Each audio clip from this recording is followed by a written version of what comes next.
안녕하세요. 역사학자 허태근입니다. 오늘 우리가 알아볼 주제는 여기 보시면은 백포 서일의 생애와 항일 무장 투쟁 운동이다 라고 되어 있죠. 그죠? 아마 백포 서일 전쟁 하면은 이쪽 분야를 공부하신 분이거나 우리 흔히 말하는 독립운동사, 즉 광복운동사를 공부하신 분들은 대단히 잘 알고 있을 겁니다. 그러나 우리가 도산 안창호나 김좌진 장군이나 이런 사람에 비하면은 훨씬 덜 알려진 분이 바로 백포 서일 선생입니다. 그러면은 이분은 어떤 분인가? 우리가 정말 우리 역사에서 한국 광복운동사, 다시 말해서 독립운동사의 나철의 뜻을 이어받아 실천한 분이 바로 서일장군이다. 저는 개인적으로 그렇게 생각합니다. 그래서 이분이 돌아가신 지가 금년으로서 꼭 100년입니다. 41세의 나이로 자유시 참변과 마적단들의 농락에 더 이상 참을 수 없다는 분개함을 가지고, 그리고 자신의 죽음 하나를 계기로 해서 이 땅에 광복운동을 추진하는, 즉 독립운동을 추진하는 세력들이 하나로 결집하기를 바란다는 말씀과 함께 41세의 나이에 밀산부에서 순명하셨습니다. 자, 그분이 돌아가신 지 꼭 100주년을 기념해서 보시는 대로 행정안전부 후원으로 이 강의를 제작하게 되었습니다. 그러면은 지금부터 백포 선생에 대해 한번 알아보도록 하겠습니다. 백포 선생 하면은 이분의 생애에 독립운동을 빼고는, 다시 말해서 광복운동을 빼고는 논할 수 있는 내용이 없다 해도 과언이 아닙니다. 그래서 이분은 어려서 함경북도 경성에서 태어나셔가지고 그곳에 있는 경성 삼학교를 졸업한 걸로 기록되어 있습니다. 졸업과 동시에 그분은 교육사업에 뛰어드셨고 또 학생들을 가르치는 교사로서도 재직을 한 걸로 되어 있습니다. 그러다가 이 나라가 이제 운명의 날이 다가왔죠. 다시 말해서 1910년 한일 병합이 이루어졌습니다. 이 한일 병합이 이루어지면서 이 나라를 찾을 수 있는 길은 우리가 일제에 대항해서 국권을 찾는 길밖에 없다. 그래서 의병을 조직한 거예요. 의병을 조직해서 일제에 대항해봐서나 중과부적이죠. 그렇게 의병이 힘들다는 사실을 깨우치고 나서 그분은 만주로 들어가십니다. 만주에는 왜 갔을까? 당시 만주에는 우리 교민 10만여 명이 살고 있는 걸로 되어 있습니다. 그 10만여 명 중에 아마 대부분이라 해도 과언이 아닐 정도로 한국 광복을 위해서, 즉 한국 독립운동을 위해서 모이신 분들입니다. 그래서 그곳에 가셔가지고 만주 땅에서 나철 선생을 만나게 되고, 나철 선생을 만남과 동시에 대종교를 접하게 되죠. 그렇게 대종교를 접하면서 이분이 생각한 것이, 내가 한국 땅 경성에서 의병을 모아가지고 일제에 대항했을 때에 힘이 부족한 것을 느꼈는데, 이곳에 와서 대종교, 다시 말해서 당군을 중심으로 우리 민족이 어려울 때마다 하나로 결집되었던 그 당군 정신으로, 그리고 그 당군교를 중심으로 모여진 이분들이 모두가 한국 광복을 희망하고 광복을 위해서 투쟁하는 분들이다. 그래서 이분들과 함께 할 수 있는 대종교에 입교를 해야 되겠다라고 결심을 했죠. 그리고 대종교 입교를 함과 동시에 나철 선생과 함께 1911년 중광단이라는 무장 항일 투쟁 단체를 만듭니다. 자, 중광단이라는 거 여기 한자를 잘 보시면은요, 한자가 지금 빠져 있는데 여기에 무골 중자 빛광자입니다. 그게 무슨 말인가? 다시 한번 빛을 발한다는 겁니다. 그게 무슨 말인가? 다시 한번 빛을 발한다. 이것은 당군을 중심으로 민족이 결집해서 어려울 때마다 국난을 극복해 온 그 정신을 다시 빛을 낸다. 그리고 중광이란 이 말 속에 우리의 민족 정기를 거듭 빛을 내자는 뜻이 있고, 또 이 말 속에 빼앗긴 국권을 다시 세우자는 뜻이 함축되어 있고, 또 이 말 속에 700년 전에 고려 원간석기로 인해 중단되었던 당군교, 다시 말해 대종교를 다시 중광한다는 뜻이 함축되어 있습니다. 이런 중의법적인 뜻을 가지고 있는 중광의 이름을 그대로 항일무장단체 이름을 쓴 것은 대종교를 상징하기도 하고 민족의 정기를 거듭 빛을 낸다는 뜻을 상징하기도 하고, 또 당군을 중심으로 거듭 한 번 더 결속하자는 이런 여러 가지 뜻을 함축하고 있는 거예요. 그래서 이 중광단이라는 조직을 만들어 놓고 이제 독립단원과 학생들을 모았습니다. 그러나 제일 큰 문제가 뭡니까? 바로 무기입니다. 그런데 무기가 없다는 것은 돈이 없는 거예요. 그러다 보니까 이제 1차적으로 집중한 이 서일 선생이 중광단에서 집중한 것은 민족 교육입니다. 그래서 그 민족 교육을 위해서 여기도 보시면은 자, 많은 학교들이 있고 또 조직 단체가 있습니다. 그죠? 그래서 이 항일무장단체를 11년 왕청현에서 개화, 최오, 양현 등과 함께 대종교 신자들을 중심으로 조직한 항일무장단체인데, 이곳에서 집중적으로 신경 쓴 것은 교육입니다. 자, 여기 보시면은 이 항일무장단체에서 집중적으로 신경을 쓴 것이 교육을 했는데, 그 교육을 주도해 나가고 방향을 잡아주고 그리고 거기에 이념을 제시해 준 것이 대종교였죠. 이 대종교에서 나철 선생의 뜻에 감화를 받아가지고 입교를 했고, 나철 선생과 함께 1911년에 중광단을 만들었듯이 그 정신을 그대로 이어받기 위해서는 대종교 교리에 열심히 임할 수밖에 없었고 연구에 집중할 수밖에 없습니다. 그래서 이분이 대종교 이렇게 교직의 개통을 보면은 대종교 교직이 정해진 것이 1909년 11월 10일이다 하고 대종교 중광 60년사에 보면은 이렇게 기록이 되어 있습니다. 그래서 대종교 입교를 하는 이 평신도를 순교원이라 합니다. 그리고 이제 일정한 시간 한 1년 정도 지나면 시교사가 되고, 그 다음에 또 일정 시기가 지나면 참교가 되고, 참교가 되고, 대종교의 책임자가 되는 사교가 되죠. 그러다가 나철이 사교를 총관리하는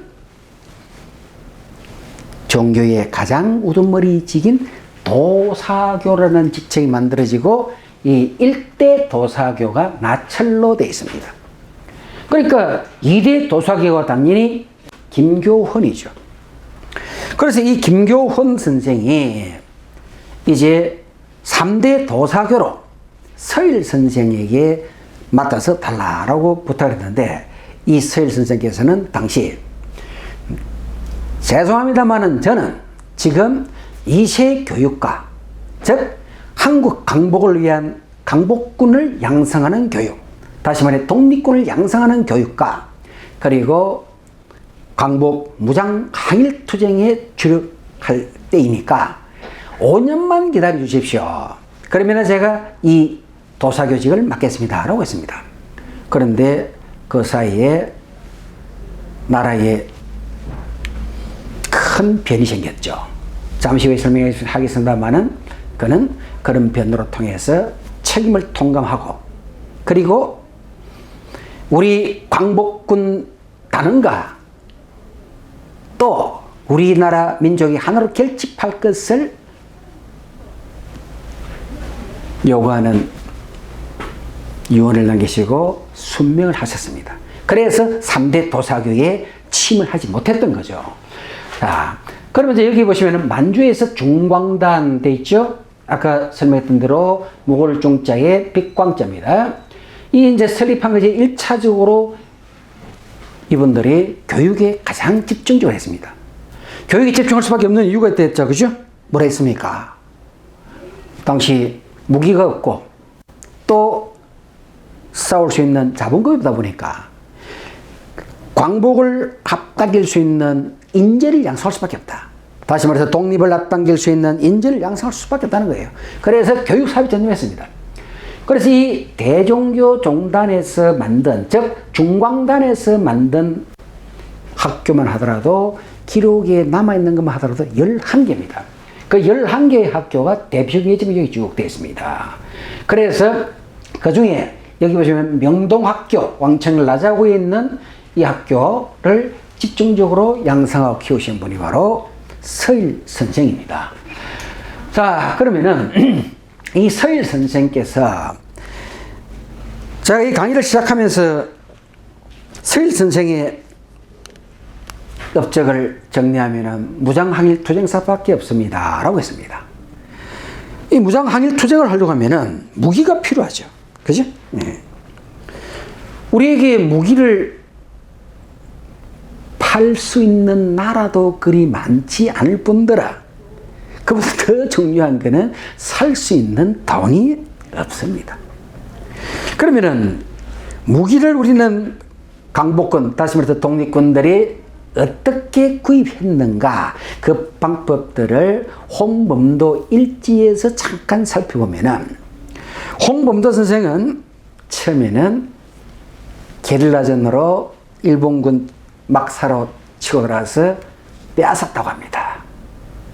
그러니까 우리가 무기를 구입하는 방법은 즉 갖추는 방법, 첫째는 약탈입니다.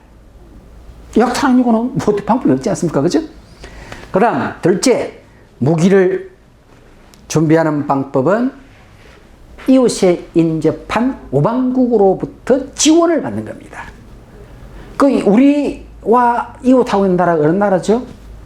자, 일본을 대상으로 싸우니까 일본은 아니고 중국과 러시아입니다. 그리고 태평양 바다 건너에 있는 미국이죠.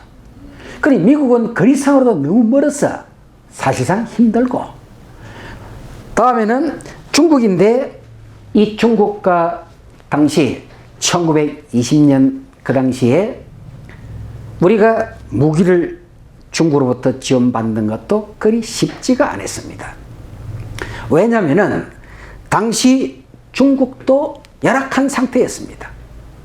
그리고 중국 자체 내에서도 1920년대에 국공 대립으로, 즉 공산당과 국민당의 대립으로 내란이 굉장히 혼란한 시기였어요. 또한 상해 임시정부와도 이 시점에는 그렇게 원활한 관계가 아니었습니다. 그러니까 무기 구입이 힘들죠. 그 다음 마지막 세 번째인데, 이 세 번째는 독립군부별로 자금을 통해서 구입하는 방법입니다. 이게 이제 가장 보편적인데 돈을 가지고도 구입하기가 쉽지가 않았던 것도 사실입니다. 그래서 여기 보시면은 무기 구입의 사례를 해가지고 제가 독립운동사 자료집을 확인해서 정리를 했는데, 홍범도는 망명 후 몇 년 동안 노동을 해서 마련한 자금으로 17자루의 총 무기를 구입했다고 되어 있습니다. 이것이 3.1 혁명 후 대한독립군 무장의 기초가 되었다. 참 가슴 찡하다, 그죠? 예. 왜냐하여 몇 년 동안 노동을 해서 마련한 자금으로 조국 광복을 위해서, 즉 우리의 독립을 위해서 무기를 구입했다는 겁니다. 이렇게 지켜온 이 나라, 이 땅. 그러나 홍범도에 대해서 영화에서 사냥꾼으로만 생각하는 그 정도의 홍범도라면은 저는 안 된다고 생각합니다.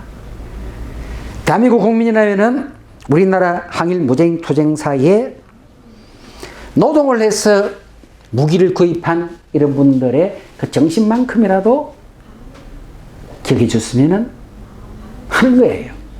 그러기 위해서 뭐가 필요하죠? 교육이 필요한 거예요.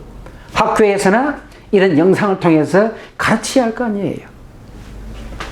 그리고 국민회는 1919년에 8만 905원의 자금을 모집했는데 그 돈의 90%에 가까운 7만 1,595원을 군사비로 사용했다고 했습니다. 그 대부분 무기 구입비죠. 그리고 여기 이제 상세한 내용들이 나와 있다. 그죠? 역시 독립운동사 편찬위원회에서 편찬했던 그 자료집에서 발췌한 내용입니다. 이래서 이렇게 무기를 구입한 사례들을 봤을 때 만약에 홍범도 선생이 이런 정신으로 구입하지 않고 광복을 준비한 광복군 단체에서 이런 정신으로 이런 금액을 모금해서 준비하지 않았더라면 우리가 말하는 청산리 전투 없습니다. 청산리 전투를 이룩하기 위해서 김자진, 홍범도 위에 서일 선생이 이 무기 구입에 책임자 역할을 했다는 사실입니다. 그래서 이 무기 구입에 결정적으로 우리나라 무기가 늘어나게 될 수 있는 일례가 있습니다. 바로 체코의 무장투쟁군, 그러니까 체코는 보신 대로 식민지였습니다. 그 체코가 오스트리아 식민지였는데 오스트리아 식민지로부터 대항할 때에 은신처가 러시아였고 러시아가 그들을 후원해주는 큰 힘이 되었죠. 그런데 러시아의 1917년 2월 혁명으로 로마노프 왕조가 무너집니다. 그리고 몇 달 후 11월 17일 레닌이 볼셰비키 혁명을 일으켰죠. 레닌의 볼셰비키 혁명이 뭡니까? 사회주의 국가 건설이죠. 그러다 보니까 기존에 있었던 로마노프 왕조의 세력을 러시아에 백파하고 레닌 세력, 사회주의 국가를 추진해 나가는 레닌 세력을 적색파합니다. 그래서 백파와 적색파 간의 대립과 분열이 굉장히 심합니다. 1917년 이후. 이러다 보니까 러시아가 이렇게 로마노프 왕조가 망하면서 오스트리아의 식민지를 받고 있던 체코 독립군들은 그것이 은신처였고 그것이 자기의 우방이었는데 이 러시아가 무너지니까 이제 레닌 정부가 그들을 보호해주지 않으니 그들은 떠나갈 수밖에 없는 거예요. 그래서 그들이 가고자 했던 지역은 딱 두 군데입니다. 자, 나라가 망했지만은 체코로 가지 않으면은 망명정부가 있는 미국으로 가야 돼요. 그래서 이제 10만여 명의 체코 독립군들이 미국으로 가거나 체코로 가야 되는데 체코로 가기에는 오스트리아 가야 되는데 체코로 가야 되는데 체코로 가려니까 오스트리아를 지나지 않고는 즉 그쪽 지역은 굉장히 위험하다는 겁니다. 그리고 못 가죠. 그럼 어디 가겠냐? 미국. 망명정부가 있는 미국으로 가야 돼요. 미국으로 가려고 하니까 이 무기를 완전 무장 체제하고 미국까지 태평양을 건너간다? 그거 안 됩니다. 그래서 그들은 무기를 버리거나 팔고 갈 수밖에 없는 거예요. 이때 나서서 그 무기를 헐값에 사들이는데 혁격한 공을 채우고 책임질 거라던 사람이 바로 서일 선생님 말입니다. 그때 구입한 무기 중에 하나가 지금 이거 보시는 대로 19세기 말 러시아가 개발한 소총 모신나강이라는 총이 실제 총 사진입니다. 이 총입니다. 우리 청살 전투에서 봉오동 전투에서 가장 많이 들고 있었던 총이 바로 이 총입니다. 그래서 이 총을 보시면은 1차 세계대전에 참전했다가 블라디보스톡에서 고국도는 미국 망명정부로 돌아가던 10만여 명의 체코군은 무기를 팔아 넘기고 있었다. 일본 돈 15원으로 모시나강 5연발 소총을 살 수 있다. 그죠? 그래서 이 무기를 구입했고 그 무기 덕분에 우리가 봉오동 전투, 청산리 전투가 있었던 거예요. 교과서에서 어느 책 한 곳에도 이런 강복군들의, 적독립군들의 구구절절한 사연은 소개해놓지 않았습니다. 그래서 서일 선생의 100주년을 기념하는 이 강의에서 서일 선생의 가장 혁격한 공이라 해도 과언이 아닌 바로 청산리 전투의 총지휘자였고 그 청산리 전투를 위해서 무기 구입하는 데 1등 공신이 바로 서일 선생이다 이 말입니다. 자, 그러면은 서일 선생이 총지휘에서 큰 공을 세웠던 북로군정서, 이 북로군정서군의 무기를 준비하기 위해서 체코로부터 구입한 그 무기를 옮기는 일지를 한번 보세요. 자, 그 일지를 제가 발췌해가지고 이 책에도 발췌해서 정리를 했습니다. 보시겠죠? 자, 23일 쭉 되어 있습니다. 그러면은 이거 주로 블라디보스톡에서 이제 만주로 이동합니다. 열차로 이동할 수 있거나 차로 이동할 수 있는 것은 하지만은 그렇지 않은 데는 어떻게 했겠습니까? 지게를 짊어지고 어랑천 그리고 천수평 쪽으로 가지고 간 거예요. 얼마나 고생을 했겠습니까? 그때 고생하신 분들은 교과서에 이름 한 자 남기지 못하고 저 세상으로 나갔었습니다. 그러나 그분들이 이름 한 자를 남기지는 못했지만은 그분들이 있었다는 기록만은 우리가 기억해야 되겠다는 겁니다. 그 다음 북로군정서 청산리 대첩에서 그 성과를 제가 논문을 바탕으로 찾아서 이렇게 정리를 했는데 1920년 10월 21일 백운평 전투, 그리고 청산리 전투 중에서 대표적인 전투죠. 이 백운평 전투에서 동지대 지대장 아즈마 마사헤코라는 사람과, 즉 일본인이 지휘하는 동지대 지대장 아즈마 마사헤코입니다. 그리고 아스카와 지로 소자가 이끄는 그 부대를 대상으로 백운평에서 대성을 거뒀습니다. 그럼 백운평에서 대성을 거뒀는데 그 기록을 더 살펴보니까 어떻게 했느냐. 아무래도 우리는 일본보다는 무기가 열악하니까 이 사람들 유인작전 쓸 수밖에 없습니다. 봉오동 전투 영화를 보신 분 아시겠지만은 봉오동 전투는 처음부터 유인하고 골짜기로 밀어넣는 과정에서부터 시작해가지고 끝에 총을 쏴서 승리하는 그것으로 끝납니다. 우리가 무기가 열악하고 군인 숫자가 열악하다 보니까 그 길밖에 없습니다. 그래서 이 백운평 전투 역시 감도 쪽에 살고 있는 우리 교민들, 한인들이죠. 한인들, 연세 드신 분들에게 이야기를 합니다. 우리나라 독립군들은 무기도 없고 군인의 숫자도 적다 보니까 일본의 대규모의 500~600명의 부대원들이 천수평을 향해서 또 백운평을 향해서 쳐들어온다는 소식을 듣고 모두 저쪽으로 도망을 갔다. 어디로?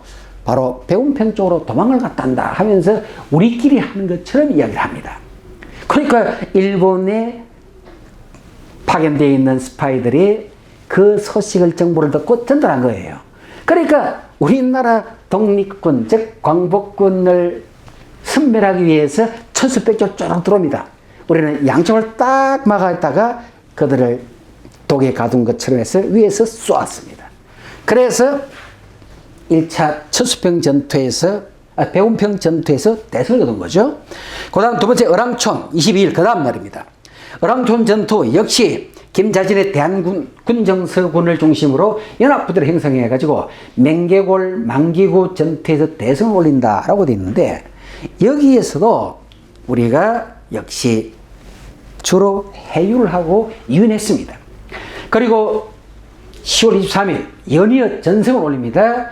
자, 시구 전투, 그리고 천보산 전투, 고동화 전투, 각각 이런 전투에서 큰 공을 세웠다고 당시 상해 임시정부 기구 안에 있는 독립신문, 서재필의 그 독립신문이 아닙니다. 상해 임시정부 산하 독립신문 편찬위원회가 있는데 그 신문의 발표에서 날짜와 이렇게 기록들이 나옵니다.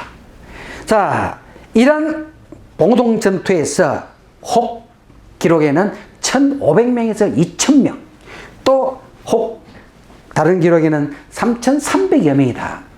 확실히 정확한 숫자는 우리가 기록들이 다양해서 가늠할 수는 없으나 대략 1,500에서 2,000, 그러니까 2,000명 전후에 일본군을 섬멸한 것은 틀림이 없어 보인다고 생각됩니다. 자, 그 다음에 북로 군정서 간도 참변으로 밀산부로 이동한다. 자, 이게 무슨 말인가? 이제 보동전투 1920년 6월이죠. 청산리전투 1920년 10월입니다. 이 두 전쟁에서 일본군 3,300여 명을 섬멸하다 보니까 일본군이 상당히 화가 많이 났겠죠. 그래서 대규모의 일본군을 보내가지고 간도 지역에 있는 우리나라 독립군 섬멸 작전에 들어섭니다. 그러다 보니까 이제 더 이상은 만주에서 독립군들이 활동하기에는 힘이 들었던 거죠. 그래서 우리는 러시아 쪽으로 사람을 보냅니다. 당시 이 러시아 쪽으로 사람을 보내가지고 1920년 10월로 기록되어 있습니다. 1920년 10월에 러시아에 지금 당시에는 레닌 정부겠죠? 그 레닌 정부 쪽 또는 아니면은 레닌 정부 산하에 있는 극동공화국이라는 나라가 바로 소만 국경선 쪽에 있었습니다. 이런 쪽에서 사람을 보내서 우리가 지금 이러이러한 상황이니까 그쪽으로 가면은 우리와 함께 일본군과 항쟁을 할 수 있을까? 그리고 이런 도움을 요청하니까 우리에게 협조해 줄 수 있나? 라고 했더니 레닌 정부에서 콜을 했습니다. 왜 레닌 정부에서 콜을 했을까? 자, 모두 이해관계죠. 당시 이 지구촌에는 사회주의라는 나라가 생소했죠. 러시아 로마노프 왕조를 무너뜨린 그 땅에만 사회주의가 있는 거예요. 그래서 당시 식민지를 받고 있는 약소민족 국가에 대해서 레닌 정부에서는 독립 자금을 대주거나 독립을 할 수 있도록 무기나 기타 지원을 해주고 있었습니다. 그래서 중국이 모택동이라는 같은 사람이 생겨가지고 사회주의가 됐고, 그리고 그 사회주의가 우리 한반도까지 밀고 들어와요. 우리 이 땅에 한반도에 사회주의가 들어온 것은 3.1운동 이후로 기록하고 있습니다. 물론 그전에도 들어왔을 수도 있겠죠. 그러면 3.1운동을 전환 시기에 사회주의에 들어와가지고 이 조선 땅에 사회주의 동맹이 만들어진 것은 1925년입니다. 1925년 조선 공산당이라는 체제가 성립을 한 거예요. 그러니까 우리가 조선 공산당이라는 것이 성립돼 가지고 이 땅에 사회주의 물결이 슬슬슬슬슬 확산돼 가면서 민족주의와 사회주의 계열의 대립의 이념적 대립이 발달이 바로 러시아의 독립 자금의 후원으로 통해서 한반도와 우리나라 강복군 즉 독립군에게도 자금이 지원됐던 겁니다. 그러니까 러시아는 한반도를 사회주의화 시키기 위해서 그래, 콜, 온나. 우리 레닌 정부가 너희들의 독립을 후원해주고 지원해주고 숨겨주면 한 거예요.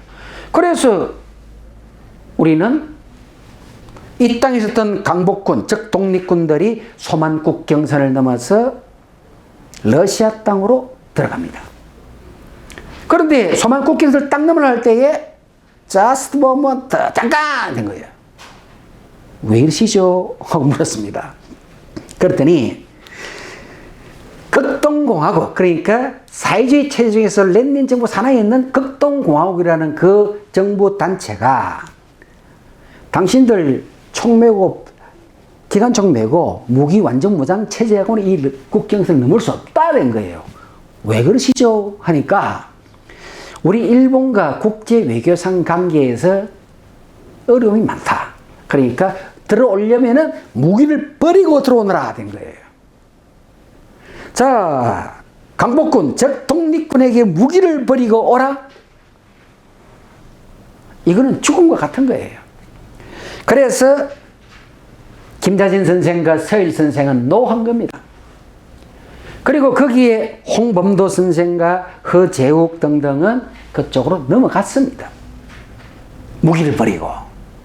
그리고 그거 다시 백한 서일 선생과 김자진 선생은 만주로 돌아와서 그곳에서 다시 무너진 항일투쟁군을 복원하고, 그리고 그 학교를 이끌어가면서 준비 작업을 하고 있을 때 러시아령, 그러니까 우리는 교과서에서 자유시를 하죠. 그죠? 예. 이 러시아령으로 들어갔던 이 사람들에게 큰 시련이 닥칩니다. 무기를 버리고 들어갔는데 가보니까, 자, 그쪽 지역에서 보세요. 잠깐만요. 위로 잠시 올리겠습니다.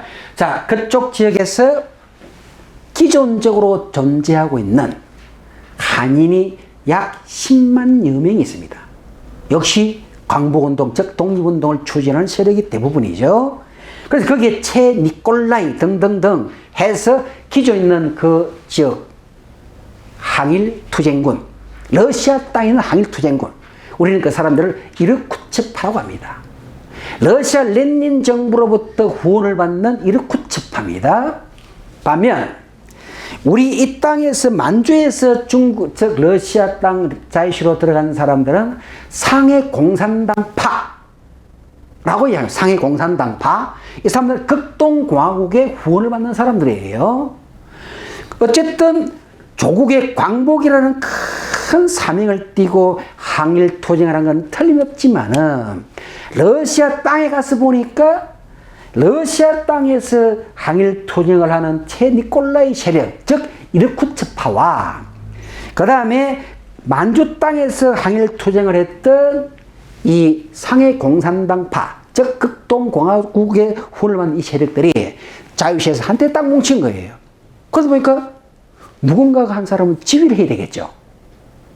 그러니까 이 지휘권을 놓고 상해공산당파와 이르쿠츠 공산당파가 대립을 했습니다. 그러다가 이르쿠츠 공산당파에서 조정이 들어갔죠. 자, 여기에 너희들이 여기에 총지휘관은 이러이러한 문제가 있고 이러이러한 문제니까 이렇게 하면 좋겠다라고 했는데 그것이 남북협상만큼은 어렵습니다. 그러니까 이르쿠츠 공산당파에서 상해공산당파에게 무장 해제를 요구했습니다. 그리고 그 무장 해제를 요구하는 과정에는 러시아와 일본의 밀약이 섞여 있었던 거죠. 그래서 러시아와 일본의 합작품에 의해서, 그리고 또 한편으로는 우리 항일투쟁군 이르쿠츠파와 상해공산당파끼리의 대립을 해서 그만 아군에게 총을 가하는 웃지 못할 정말 슬픈 자유시 참변이라는 게 터지고 말았습니다. 그곳에서 960여 명이 사살을 하고 표현하는 게 맞을 겁니다. 그리고 800여 명이 이르쿠츠 공산당파에게 생포가 됐습니다. 그래서 이 가슴 아픈 역사를 우리는 교과서에서 자유시 참변이다라고 합니다. 자, 이 자유시 참변에 관한 소식이 서일 선생에게 전해지게 되자 서일 선생은 내가 들어갔으면은 이런 일이 없지 않았을까? 또 우리 민족끼리 싸운다는 그 자체에 대한 너무 가슴 아팠습니다. 그리고 밀산부에서 많은 고민과 의논을 하고 또 생각해 봤죠. 그러던 와중에 중국 마적단에 대한 모략이 또 생깁니다. 그게 또 피를 입었죠. 그래서 이 두 사건을 통해 가지고 우리 항일투쟁군들이 즉 독립군들이 결집하고 힘을 다시 거듭 빛을 낼 수 있는, 중광할 수 있는 것은 내가 이 땅에 책임을 지고 메시지를 남기고 순명하는 길이라고 생각했죠. 그 방법은 나철 선생이 이 나라의 조국 광복을 위해서, 다시 말해 독립을 위해서, 민족이 결집할 수 있는 기회를 만들기 위해서 54세의 나이에 순명한 것처럼 서일 선생도 그런 의미를 가지고 순명하고 말았습니다.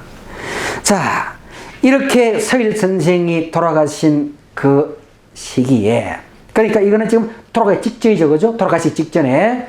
그래서 이제 10월 청사대첩을 통해서 조금 전에 설명했듯이 일본군이 대거 만주 지역에 있는 독립군 색출 작업에 들어갔고, 그 색출 작업에서 은신을 위해서 러시아 국경선을 넘어 자유시로 들어갔고, 자유시에 들어가고 나니까 이제 간도에 남아있는 그 양인들을 향해 일본군은 대량 학살을 시작했습니다. 자, 이 영상을 지금 보여드려서 될는지는 모르겠습니다만은 저는 꼭 우리 국민들이라면은 알았으면 좋겠습니다. 자, 제가 가지고 있는 사진 중에 극히 일부만 여기에 올렸습니다. 일본에 의한 간도 양인들의 처참한 시체니까 죽음이죠, 그죠? 자, 지금 여기 보시면은 여기에 작두입니다, 작두. 이 작두에다가 목을 넣어가지고 누릅니다. 사람이 할 수 없는 일이죠.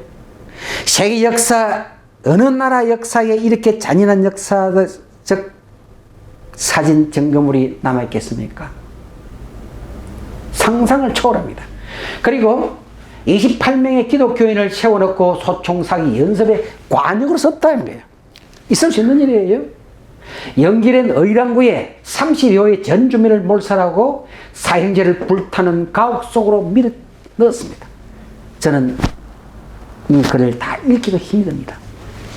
선교사 마틴과 푸터의 수기에서 놓은 이야기입니다. 비록 이 내용이 과장되었을 거라고 생각할 수도 있지만은 이 사진은 과장이 아닙니다. 간도 양인들의 처참한 죽음 두 번째입니다. 보세요. 왼쪽은 생매장되어지고 있는 양인들의 모습이고, 오른쪽은 일본군에 처형하기 직전에 목에 수건을 감아놨습니다. 목에 수건 보십시오. 왜? 피가 튀니까. 이렇게 처참하게 쳤습니다. 보실래요? 간도 강복군들의 처참한 죽음입니다. 우리가 말하는 독립군이죠. 이 독립군 병사의 목을 잘라 공중 높이 여기 보시면 매달아 놨습니다. 왜 이랬을까요? 경각심을 주기 위한 겁니다. 참 표현하기 뭐합니다만은 우리가 동물의 머리도 이렇게 잘라서 걸어놓지 않습니다. 그런데 이놈들은 저질렀습니다. 자, 이 칼에 보십시오. 피가 흥건하죠? 금방 딱 잘리지 버립니다. 그리고 이 사진을 보십시오. 우리의 광복군들은 주먹밥 하나 먹으면서 자기의 자신에 대한 기록 어느 책에도 한 줄 남아있지 않지만 오직 내 죽음 하나로서 광복을 하겠다, 독립을 하겠다는 정신으로 산에서 피 피골이 상접한 모습입니다. 그래도 이분들은 나라를 지키기 위해서 최선을 다한 거예요. 그런데 우리 후손이 이걸 기억하지 않고 놀하지 않고 기록하지 않는다면 안 된다고 생각합니다. 자, 정말 이 모습 보십시오. 제가 표현하기는 뭐 해서 안 하겠습니다만은 이 얼굴에 이만한 해도 되겠죠? 침을 뱉고 싶습니다. 웃고 있습니다. 거기다가 우리 강복군의 머리를 잘라서 한 손에 들고 이러고 있습니다. 참, 정말 처참하죠? 그리고 여기 보십시오. 여기에 목이 잘려가지고 담장 밑에 주르르하게 이렇게 나열을 해놨습니다. 여기에 계시는 이 분들의 얼굴이 내 윗대 할아버지일 수도 있고 여러분들의 누군가의 여러분들의 할아버지이십니다. 이곳에서 담장 밑에서 목이 잘려가지고 이렇게 있다가 어디론가 던져졌습니다. 그래도 우리는 한국 강복군의 역사, 즉 독립군의 역사에 대해서 무덤덤합니다. 그리고 이 교과서에서 한국 근현대사가 왜곡되어 가지고 제대로 수술되어 있지 않은데도, 다시 말해서 정말 나라를 위해서 목숨 바치고 애국을 한 사람이 매국자로 되어 있는지, 아니면은 매국자가 정말 표현할 수 없을 정도로 악랄한 짓을 했는데도 불구하고 애국자로 되어 있는지, 또 그분들이 국립묘지에 안장되어 있지 않는지 한번 지금쯤은 살펴봐야 됩니다. 제가 늘 했던 이야기입니다만은 대한민국 정부에서 한국 고대사와 한국 근현대사에서 역사 수정위원회 또는 역사 사료 준비위원회를 만들어서 새롭게 역사를 써야 된다고 저는 늘 이야기를 합니다. 그리고 이분들의 죽음은 절대 헛되어서는 안 된다고 생각합니다. 자, 또 보십시오. 간도 양인과 강복군들의 처참한 죽음입니다. 참 얼마나 잔인한, 그지? 보세요, 여기. 당시에 고문이 얼마나 많은지도 알 수 있습니다. 이 사진들 보면. 그 다음, 여기에 지금 이 친구도 바로 피골에 상접한 우리의 강복군, 즉 독립군을 묶어놓고 총칼을 찌르기 직전에 장난삼 웃고 있습니다. 그리고 여기는 이미 찌른 모습이죠. 그들 말을 들읍니다만은 내 할아버지일 수도 있고 여기 누군가의 우리 할아버지입니다. 자, 이렇게 처참한 죽음을 당한 사건을 간도참변이라 하고, 그 간도참변은 봉오동 전투, 청산리 전투에 대한 보복으로 이루어졌다라고 보고, 그리고 이런 일본군의 1920년 봉오동 전투, 청산리 전투 이후에 우리나라 독립군 색출 작업을 잠시 피해 자유시를 갔다가 자유시에서 우리 강복군끼리, 즉 독립군끼리 내분으로, 그리고 일본과 러시아의 협약에 의해서 사살된 800여 명의 우리의 강복군, 그분들에게 정말 우리는 그분들의 역사를 잊어서는 안 되겠습니다. 그래서 여기 보시면 자 11월 12개 강복군 단체를 통합한 대한독립군단이라 했는데, 이건 봉오동 전투, 청산리 전투 직후에 이게 만들어진 거예요. 자, 그리고 지금 그 자리에 가면은 중국 밀산시에 가면은 이게 입비가 이렇게 지금 새겨져 있습니다. 입비가. 그 다음 1921년 6월 27일 소련령에서 자유시 참변, 아까 자유시 참변 설명했죠, 그죠? 여기 보시는 대로 자유시로 이동한 최진동과 허재욱 총군부, 안무의 국민해군, 홍범대의 독립군, 그리고 시베리아에 살동해 오던 김표돌, 박공서, 체니콜라이, 박그리꼴리 등의 군부대를 합체 연합하는 약 5천여 명이 됐다고 합니다.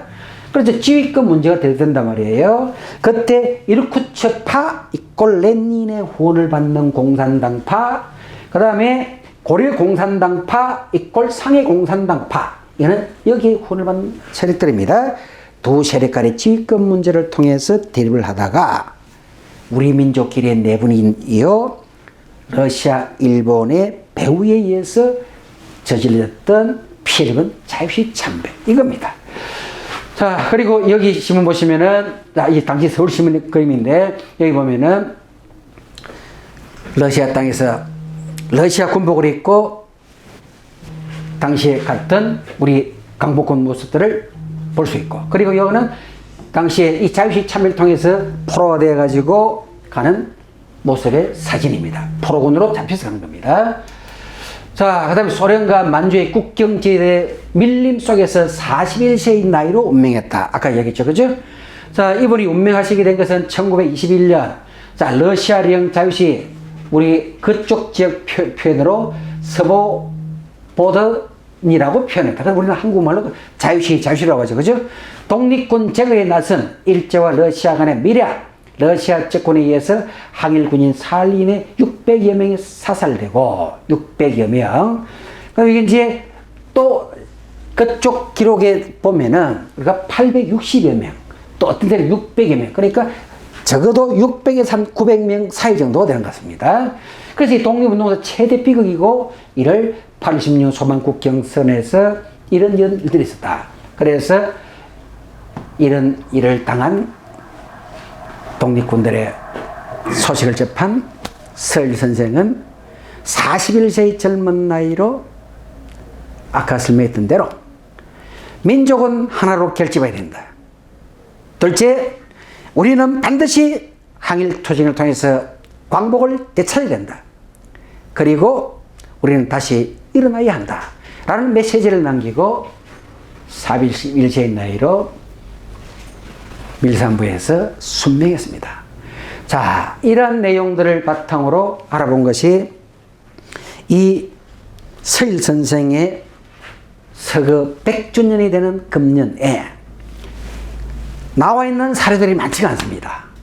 그래서 논문 2개 하고 책자 3권 하고 그걸 바탕으로 정리한 서일 선생의 일대기를 알아봤습니다.